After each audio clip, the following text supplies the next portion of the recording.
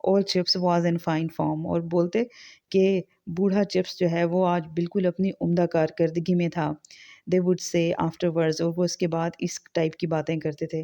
marvelous the way he can always see the funny sides of things. اور حیرت انگیز بات یہ تھی کہ وہ ہمیشہ چیزوں کے مزاحیہ پہلو کو دیکھ لیتے تھے. After 1929, Chips did not leave Brookfield.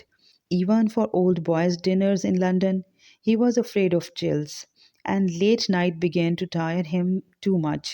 1929 کے بعد سے چپس بروک فیلڈ سے کبھی باہر نہ گئے تھے، یہاں تک کہ لندن میں اسکول کے پرانے طلباء کے لیے جو ڈنر کا انتظام کیا گیا تھا اس میں بھی نہ گئے. وہ ٹھنڈ لگ جانے کی وجہ سے اصل میں اب ڈر گئے تھے. راتوں کو دیر تک جاگنے سے بھی اب ان کو تھکن ہوتی تھی. He came across to the school, however, on fine days, and he still kept a wide and continual hospitality in his room. اور اب ان کو کیونکہ راتوں کو دیر تک جاگنے سے ان کو تھکاوٹ ہوتی تھی، تو وہ جو خوشگوار دن ہوتے تھے نا ان میں اسکول کا چکر لگا لیا کرتے تھے، اور وہ اپنے کمرے میں ملنے کے لیے آنے والوں کے لیے خوب خاطر مدارت کرتے تھے.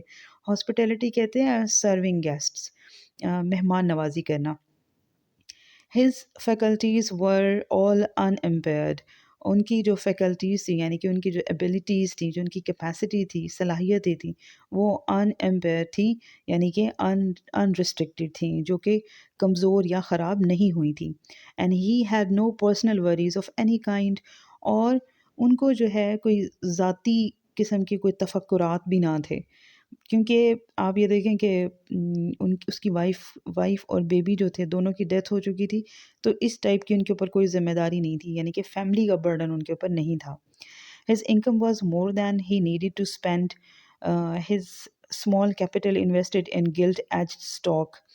کیپٹل مین انویسٹمنٹ منی، اور انویسٹڈ کا مطلب ہے سرمایہ کاری، یعنی کہ use money in some business.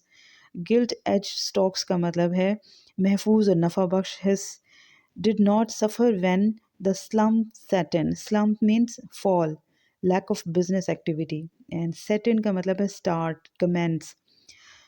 تو ان کی جو آمدنی تھی وہ ان کے خرچ کی ضروریات سے زیادہ تھی، تو جو ان کا جو سرمایہ تھا اس کو محفوظ کرنے کے لیے انہوں نے کچھ سرمایہ کاری میں لگایا ہوا تھا، تو جب معاشی طور پر بدحالی آئی بھی تھی تو اس سے ان کو کوئی نقصان نہیں پہنچا تھا. He gave a lot of money away to people who called on him with a hard luck story, to various school funds and also to Brookfield Mission. تو انہوں نے جو اپنا سرمایہ تھا اس کا بیشتر حصہ ان کے پاس آ کر اپنی جو لوگ دکھیاں کہانی سناتے تھے ان کو، اسکول کے مختلف فنڈز اور بروک فیلڈ کے مدرسے میں بھی کچھ نہ کچھ انہوں نے دے دیا تھا. تو ان 1930 ہی میڈ ہز ول. 1930 میں انہوں نے اپنی وصیت لکھی تھی. ول کہتے ہیں وصیت لکھنے کو. Expect for legacies to the mission and to Mrs. Wickett, he left all he had to found an open entrance scholarship to the school 1931-1932. تو ان کی جو جائیداد تھا اس کا کچھ حصہ انہوں نے بروک فیلڈ مدرسے اور مسز وکٹ کو چھوڑ کر باقی ساری جائیداد اسکول میں داخلے کے وقت مستحق طلباء کے وظیفے کے لیے وقف کر دی تھی. اچھا جی، what do you think of ہوور؟ اب یہاں بچے جو ہیں وہ اس سے ادھر ادھر کی باتیں کیا کرتے تھے. اب یہ ساری باتیں جو اس لائن کے بعد اب جو نیکسٹ جتنی بھی باتیں آ رہی ہیں وہ جسٹ بچے صرف ان کی باتیں، ان کی مزے کی باتیں سننے کے لیے، ان کے جوک سننے کے لیے کیا کرتے تھے فار نو ریزن. یہ ہوور کے بارے میں پوچھا ہے کہ جناب آپ کا ہوور کے بارے میں کیا خیال ہے، تو وہ جو امریکہ کے 21th پریزیڈنٹ تھے ان کے بارے میں انہوں نے پوچھا. Do you think we shall ever go back to gold? کیا آپ کا کیا خیال ہے کہ کیا ہم سونے کو زر مبادلہ کے طور پہ دوبارہ استعمال کریں گے؟ How would you feel about things in general sir? See any break in the clouds? کہتے ہیں عام حالات کے متعلق آپ کا کیا خیال ہے؟ جنرل سی باتیں. جناب علی کیا کوئی بہتری کی صورتحال نظر آتی ہے؟ اس کے بعد when is the tide going to turn Chips old boy? اے بوڑھے لڑکے چپس، ان حالات میں کبھی تبدیلی آنے والی ہے. You ought to know with all your experience of things. چیزوں کے متعلق آپ اپنے تجربات کی بنا پر ہمیں سب کچھ ضرور پتہ ہونا چاہیے. They all asked him questions as if he were some kind of prophet and encyclopaedia combined. اور وہ سب اس سے سوالات پوچھتے تھے جس سے وہ کوئی غیب کی خبریں دینے والا اور معلومات کا ذخیرہ رکھنے والا انسان ہو. More even than that, for they liked their answer dished up as a joke. تو اس سے بڑھ کر وہ یہ سوالات کے جواب مذاق کی صورت میں دیے جانے کو زیادہ پسند کرتے تھے. یعنی کہ جو کچھ وہ پوچھتے تھے نا, ان کو اس چیز کی زیادہ خواہش ہوتی تھی کہ جو آنسر آئے گا وہ بڑا مزاحیہ انداز میں ہوگا. اس وجہ سے بھی وہ سوال کیا کرتے تھے. He would say, well, Henderson, when I was a much younger man, there used to be someone who promised people 9 pence for 4 pence. کہتے ہیں اچھا ہینڈرسن, جب میں بہت کم عمر تھا ایک ایسا شخص ہوا کرتا تھا جو لوگوں سے 4 پینس کے بدلے 9 پینس دینے کا وعدہ کیا کرتا تھا. I don't know that anybody ever got it. اور کہتے ہیں کہ مجھے یاد نہیں کہ کسی شخص کو ملے بھی ہوں گے. But our president rulers seem to have solved the problem of how to give 4 pence for 9 pence. اور laughter. معلوم ہوتا ہے کہ ہمارے موجودہ حکمرانوں نے 9 پینس کے بدلے 4 پینس دے کر اس مسئلے کو حل کر دیا. اور یہ باتیں سن کے بچے ہنسنا شروع ہو جاتے تھے. Sometimes when he was strolling about the school, strolling کہتے ہیں گھومنا پھرنا, تو بعضوں کا جب وہ اسکول کے ارد گرد چہل قدمی کر رہا ہوتا تھا. اسٹرول کرنا یعنی کہ چہل قدمی کرنا, جسٹ واک جو ہوتی ہے. Small boys of the cheeker kind would ask him question merely to the fun of getting chips latest to retail. اب چپس لیٹسٹ کا ہم لوگوں نے پچھلے چیپٹر میں بھی پڑھا ہے کہ چپس کا نیا مذاق جو بھی بات ہوتی, تو شوخ لڑکے جو ہوتے تھے جب مسٹر چپس باہر چہل قدمی کر رہے ہوتے تھے تو شوخ لڑکے وہاں پر پہنچ جاتے تھے چپس کی تازہ ترین مزاحیہ بات سننے کے لیے اور اسے آگے پہنچانے کے لیے. ریٹیل کا مطلب ہوتا ہے آگے پھیلا دینا, ڈسپیوٹ, ڈیسیمینیٹ. تو please sir, what about the 5 year plan. جی مہربانی فرما کر سر بتائیے کہ آئندہ 5 سالہ منصوبہ کیا ہے. Sir, do you think Germany wants to fight another war. Sir آپ کا کیا خیال ہے کہ جرمنی دوسری جنگ لڑنا چاہتا ہے. Have you been to the new cinema sir. Sir کیا آپ کبھی نئے سنیما گئے ہیں. I went with my people the other day. Quite a grand affair. Grand affair کا مطلب ہے گرینڈ تھنگ, یعنی کہ ایک شاندار چیز تھی. For a small place like Brookfield they have got Wurlitzer. تو کہتے ہیں کہ بروک فیلڈ جیسی کوئی چھوٹی سی جگہ کے لیے یہ ایک بڑی شاندار چیز تھی. ان کے پاس ورلٹزر جو تھا وہ بھی موجود تھا. یہ ایک بڑا آلہ موسیقی تھا جو کہ 1930 میں سینما گھروں میں ہوا کرتا تھا. تو یہاں پر اس کا ذکر کیا گیا ہے. اب مسٹر چپس آگے سے پوچھتے ہیں اینڈ وٹ آن ارتھ از اے ورلٹزر, کہ یہ ورلٹزر کیا بلا ہوتی ہے. تو بچہ جواب دیتا ہے کہ it's an organ sir, a cinema organ. Sir یہ ایک ورلٹزر جو ہے نا یہ ایک سینما کا ساز ہے جو کہ سینما کے اندر موجود ہوتا ہے. تو پھر مسٹر چپس کہتے ہیں ڈیئر می, کہتے ہیں میرے عزیز, کہ I have seen the name on the hoardings. Hoardings کہتے ہیں بل بورڈس کو, جو ایڈورٹیزمنٹ بورڈز ہوتے ہیں جن کے اوپر اشتہارات لگائے جاتے ہیں.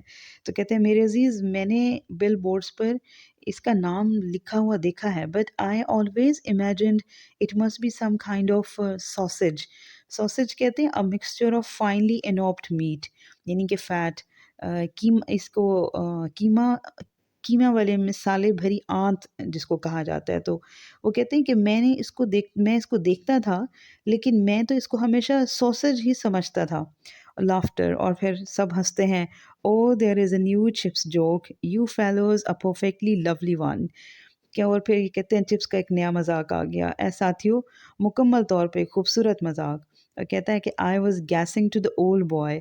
گیسنگ مینس گاسپنگ, چیٹنگ, گپ شپ کرنا, کہ میں تو چپس سے گپ شپ کر رہا تھا about the new cinema and, اور اینڈ کے بعد اس نے بات خالی چھوڑ دی, یعنی کہ اینڈ کہ مسٹر چپس نے اپنا ایک نیا مذاق ہمیں دے دیا. تو آئی ہوپ کہ آپ کو پارٹ 2 بھی اس کا کلیئر ہو گیا ہے, اور ڈسکرپشن باکس میں ان کے important questions and word synonyms بھی میں پٹ کر دوں گی.